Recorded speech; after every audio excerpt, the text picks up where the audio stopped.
নমস্কাৰ, মই দিব্যজ্যোতি দাস আৰু আপোনালোকক জনাবলৈ পাই সুখী হৈছোঁ যে আমাৰ অতি মৰমৰ প্ৰাঞ্জু প্ৰিন্স কলিতাৰ এটা নতুন এণ্টাৰটেইনমেণ্ট চেনেল আহি আছে ইউটিউব চেনেলত। য়েছ, এটা নতুন এণ্টাৰটেইনমেণ্ট চেনেল, যিটো চেনেলত থাকিব বিভিন্ন ধৰণৰ শ্বৰ্ট ফিল্মছ আৰু থাকিব তাত ৱেব ছিৰিজ। আৰু যিসকলে এই প্ৰাঞ্জু প্ৰিন্সৰ চেনেলত নিজৰ ভিডিঅ' আপলোড কৰিব বিচাৰে তেওঁলোকে এই তলত দিয়া নম্বৰটোৰ লগত যোগাযোগ কৰিব পাৰে প্ৰাঞ্জু প্ৰিন্সৰ লগত।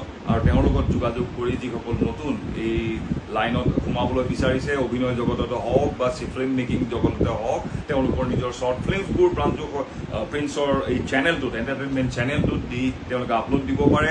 আৰু এই নম্বৰটো তলত দিয়া আছে, এই নম্বৰটোত আপোনালোকে যোগাযোগ কৰক। গতিকে দেৰি নকৰিব। প্ৰাঞ্জু প্ৰিন্সৰ যি এগৰাকী চিফ এছিষ্টেণ্ট ডাইৰেক্টৰ, তেওঁ ইতিমধ্যে বহুত কেইখন ভাল আৰু হিট ধাৰাবাহিকত চিফ এছিষ্টেণ্ট ডাইৰেক্টৰ কৰিছে।